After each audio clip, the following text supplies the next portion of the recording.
Michael Bisping's going to get mad at us. Why? He was mad that you're talking about smoking pot all the time. Really? Mm-hmm. When? A couple of days ago. For real? Mm-hmm. Why was he mad at that? I don't know. It's silly. Why would anybody be mad at that? Pot's awesome. Settle down, Mike. He talks about drinking beer all the time. Mike's always drunk. Like, they did this whole thing where he's talking about being in Vegas, and, you know, he was talking to GSP, and GSP is like, you're drunk. He goes, of course I'm drunk. I'm in Vegas. He goes, I just got here. I was drinking last night. He said he doesn't put up all the time that he's drinking beer. Did you see this, Jamie? Why can't GSP? No, Bisping. Oh, but go ahead. Beer. You're talking about GSP. No, well, no. Bisping was drunk. Oh, okay. And GSP called him out on it. Like, he said, like, you smell like alcohol. He's like, yeah, I was drinking all night. The fuck's wrong with you? I'm in Vegas. Okay. Well, why would Bisping be upset that I talk about beer or I talk about pot when he's always talking about beer? That's silly. Maybe that's not true. You sure? Jamie? You find that? Jamie's going to find it. He's talking about you and... He's probably just making fun of me. You and Diaz. Nick Diaz? He's probably just trying to get a fight with Nick Diaz. That's probably what it is. Maybe he's angling for a fight. I figured you would have seen it. No, I love Michael. I think he's a bad motherfucker. Yeah. That guy's tough as shit, man. Can't even see out of one eye. I know. He's got one eye that's all fucked up. They filled it. They did an operation on it and then filled it up with oil so that it doesn't, the retina doesn't rupture again. How old is GSP now? Michael Bisping blasts Joe Rogan and Nick Diaz for positively promoting cannabis. Told ya. But that might not be real. Like, you know, by saying blasts, you'd have to hear like what he actually said. I can't tell what it's from. It doesn't. It's all clickbait nowadays. Anyway, right? Yeah. Bullshit. So you might have just seen that. It might have literally been, he's probably hanging out with Joe Rogan. So what's your prediction if Bisping and GSP fight? Very interesting fight because Bisping's been a battler, a warrior for a long time. He's been very active, and he's a very like well-honed machine right now. Whereas GSP's been out of the loop for a solid 3 years. No competition at all. However, he's been training the entire time. Yeah. So GSP is not a guy who sits around and gets fat and gets nothing done. No, he's constantly training. Yeah. But then again, he stopped because he was having memory issues and head injury. Yeah. I mean, he got hit in the head 800 plus times over the course of his UFC career. In that Hendricks fight, he got hit in the head about 10,000 times, it seemed like. He was a mess after that fight. Yeah.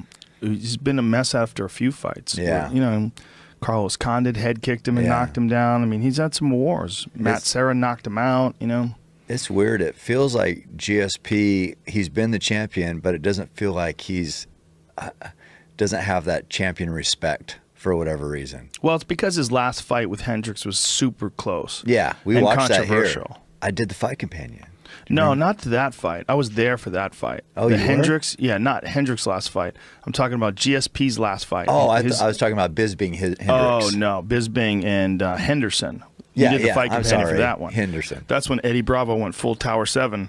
Eddie got super drunk, was worried the Illuminati was going to come and get us. But and I said knockouts were better than submissions, I think. Well, a lot of people like it.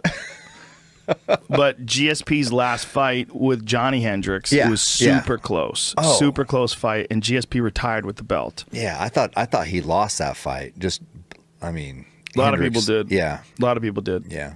Either way, it wasn't like this big victory. It's not like the way he beat down BJ Penn and stopped him. And it's not. If he said, then I'm going to retire, I've had a great time, thank you very much, everybody would be like, yeah, we love you, George. Right. But instead, it was a close fight. So people are like, I don't know, man. I don't know if he got the belt. Right. Maybe should have went out with a loss there.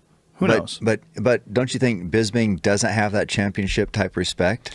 He does not right now. Yeah. And the reason he does not is because he defended against Henderson, who wasn't really ranked that high. Right. And he really shouldn't have got a title shot, but it was a rematch of one of the most epic knockouts ever. Because Henderson flatlined him and then punched him in the head while he was down and flew through the air. And that's Henderson's logo now. Yeah. Henderson's logo is literally a silhouette of his body flying through the air, ready to drop a punch down on Bisping's unconscious body. Yeah. So... And then who else has he defended? Then he defended it. After he did that, who the fuck did he just fight? No, he's fighting GSP. That's the next fight. So he defended it against Henderson, and then the next title defense is going to be against GSP. He didn't have one before Henderson? No. He won the title by beating Luke Rockhold. Oh, Luke, yeah, Then yeah. he defended right. it against yeah. Dan Henderson, and Yeah. now he's going to fight Right. GSP. So Okay. the thought is, how is this guy getting 2 fights that aren't Right. Luke? I mean, when you look at Number one Luke contenders. Rockhold, Yoel Romero, who's the Right. number 1 contender, who's fucking terrifying. Which he should get the shot, you yes, think. Yoel should get the Yeah, shot. yeah. Yes. Yeah, if you look at it in terms of who's the most viable contender, who's the guy that you would think would be the most threatening guy, who's the guy that might be the uncrowned champion, Yeah. you got to go with Yoel Romero. It feels like UFC is